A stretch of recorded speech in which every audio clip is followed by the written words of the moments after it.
Olá, um ótimo dia para você. Seja bem-vindo ao Café com Torá. Vamos então para o capítulo 2, versículo 4 de Pirkei Avot.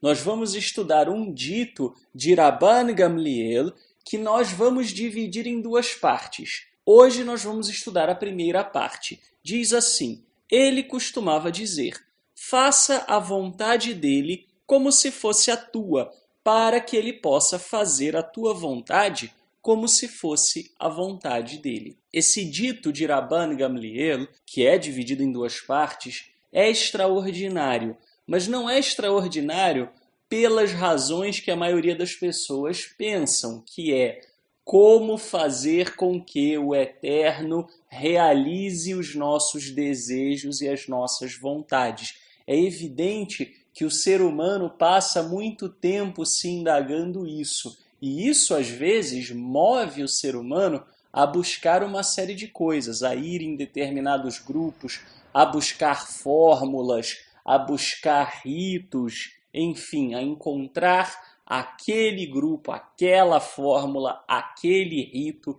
que irá fazer com que o Eterno vire a chavinha e passe a realizar as suas vontades e os seus sonhos. No fundo, isso move muita gente. Quando nós nos chegamos à Torá, porém, acontece exatamente o oposto. E qual é o oposto aqui? A ideia é que nós temos que fazer a vontade dele e não ele fazer a nossa vontade.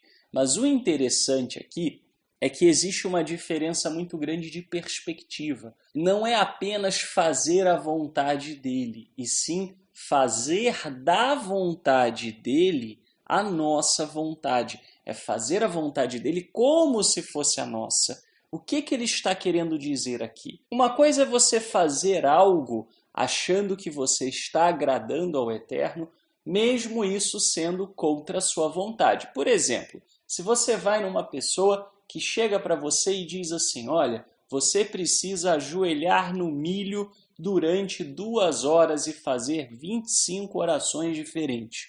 Você vai então ajoelhar no milho e fazer 25 orações diferentes. Mas você fará isso porque na sua cabeça você achará que isso é fazer a vontade do Eterno e que se você fizer a vontade do Eterno, então ele vai te dar alguma coisa.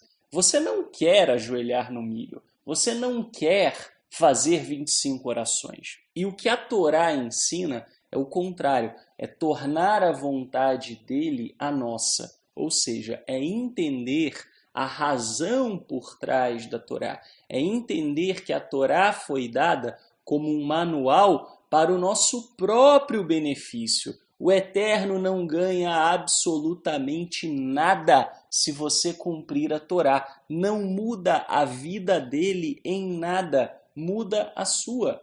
Muda você, muda a circunstância ao seu redor. O que é que você pode oferecer ao Eterno que ele já não tenha? Esse tipo de tentativa de barganha com o Criador dos céus e da terra é um resquício ainda que a humanidade carrega da cultura politeísta primitiva que acha que os deuses são pequenas entidades que precisam de favores, que precisam que o ser humano faça alguma coisa por elas. Não são o absoluto, não são o onipotente, não são a causa primordial de toda a existência e o dono dos céus e da terra, como é o caso do Eterno.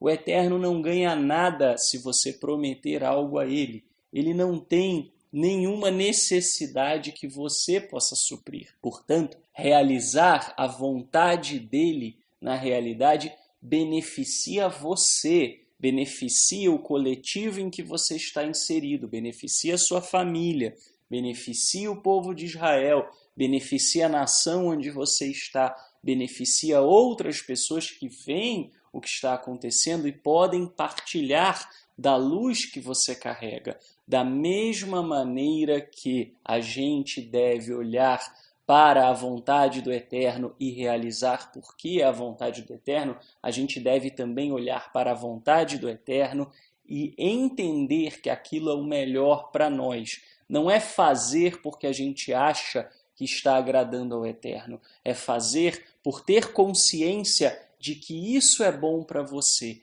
Isso é fazer da vontade dele a sua. Por quê? Porque se você entende que isso é bom para você, que esse é o melhor objetivo para a sua vida, pois o Criador sabe mais do que você o que é melhor para a sua vida, então aí sim você está fazendo da vontade dele a sua vontade. Você está fazendo da vontade dele o seu norte, a sua diretriz. E a sua vida, então, poderá finalmente colher uma série de benefícios e você verá coisas extraordinárias acontecendo. Mas não por uma questão de troca, não por uma questão de barganha, mas por uma questão de que o Eterno deu um manual de conduta e você está seguindo esse manual. E quando nós seguimos o manual do fabricante, fazemos um bom uso daquilo que foi fabricado. Isso vale para a sua televisão, isso vale para o seu computador, isso vale para você também. Quanto mais você está alinhado com aquilo que o Criador revelou sobre você, melhor para você, mais você se beneficiará, mais você será feliz, mais você será realizado, mas você acessará Ele. Ele não precisa de você para te acessar. Você precisa dele e daquilo que ele disse para acessá-lo. E aí sim, ele fará a tua vontade como se fosse a dele. Por quê? O que Rabban Gamliel está dizendo aqui? Que quando a nossa vontade, na realidade, se torna um espelho da vontade dele, então todos aqueles benefícios que ele desejava que nós obtivéssemos serão justamente os benefícios que nós desejamos obter. Nós teremos os nossos valores e visão de mundo transformados pelo poder da palavra dele. Aquilo que a gente desejar automaticamente estará alinhado não só com o que a gente está fazendo, mas com o que ele quer. E aí, sim, ele derramará abundantemente bênçãos sobre a nossa vida. Ele já deu o caminho das pedras. Ele já nos disse como isso é feito. Ele já nos disse como funciona. O problema é que nós continuamos tentando barganhar com ele como os politeístas primitivos da antiguidade faziam. E ele quer que a gente amadureça, que a gente transcenda isso para que a gente possa adentrar uma vida de muito mais intimidade com ele e de muito mais bênçãos. Reflita bem sobre isso, pois este conselho de Rabban Gamliel pode transformar a sua vida a partir de hoje. Um ótimo dia para você e que o Eterno te abençoe.